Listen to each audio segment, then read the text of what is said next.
So earlier this morning, I came across an article here from Dairyland Express written by Isaiah De Los Santos, and the title of it is 3 Packers trade packages to move up for Cooper DeJean in draft. So I want to give my reaction to this. The Packers, of course, have their first round pick at number 25. DeJean has been a popular pick mocked to the Packers, but he did recently have his pro day, I believe, put up some pretty solid numbers, and so people are thinking that he could go earlier than the Packers, and so they may need to trade up if they wanted to, and they do have a good amount of draft capital, 11 draft picks overall, 2 second-round picks, 2 third-round picks, so they really have the ability to move up for any kind of player if they would want to.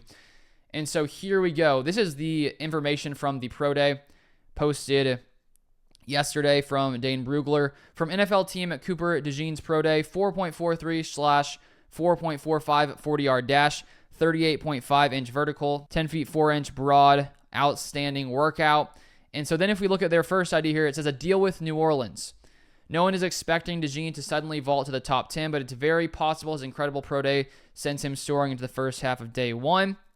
The Saints, their pick, if we look at the idea down here, the Packers could offer number 25, their first round pick, number 58, which I think this is just so they said this is Pro Football References draft pick trade value, sort of basically figuring out what the Packers would need to send to get the Saints pick, which is at number 14, which equals 1,100 points.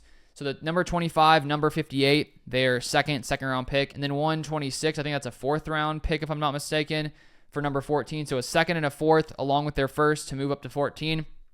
And honestly, when you look at the Packers, their history, Gutekunst has been willing to trade up in drafts, and I think that for a player of the caliber of DeJean, who seems to have the ability to play both corner and safety, the Packers could fit him in either place. A very productive player in college.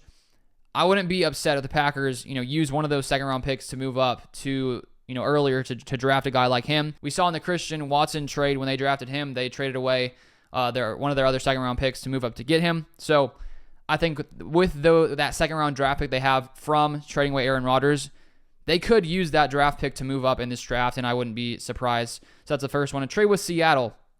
So Seattle's sitting at number 16. It says here, Green Bay is the perfect team to supply any franchise with a surplus of selections, as the Packers currently own 11 picks ahead of the draft. So I'm assuming this is going to be slightly less than the previous one, with them having the 16th pick.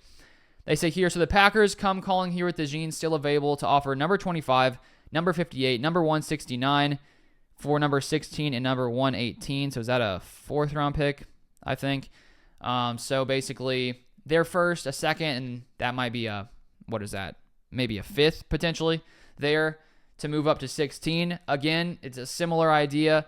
Honestly, I wouldn't be upset if the Packers, if they like a guy and they're willing to do that. I mean, I'm all for it for the Packers to trade up for a player of that caliber, whoever they have their eyes on. And then here we have Steelers an option in the 20s. So this is a little bit closer to the Packers, which would mean it wouldn't cost quite as much. And so here's the idea. In this final proposal, the Packers send number 25 and number 88, which is their 3rd rounder, to Pittsburgh for number 20. So moving up 5 spots, they say it's a little bit of an overpay in terms of the points value, but Green Bay also owns number 91, so it's not like the team is punting on the 3rd round altogether. So yeah, to be able to still have, in this scenario, move up 5 spots, you may be able to jump, 4 or 5 other teams, and you still would have 2 second-round picks and a 3rd round pick. Honestly, trading away either the 2nd or 3rd round pick in this draft, if the Packers love a guy like a DeJean, I think you have to make that kind of move if you value that player at that level. I would have no issue with the Packers doing that. And honestly, Brian Gutekunst, their staff, they've been scouting these players for a long, long time. They have a much better idea of who would be the best fit in Green Bay based on their interviews, all the studies they do on these players, which is incredibly extensive. So I will be very excited if the Packers traded up in round 1, considering that probably means, they love a guy, they have their eyes on a guy, and so we'll see if it takes place. Interesting trade ideas to take a look at, but that is it for this video. If you want more Packers content, feel free to subscribe down below, and I'll see you guys next time.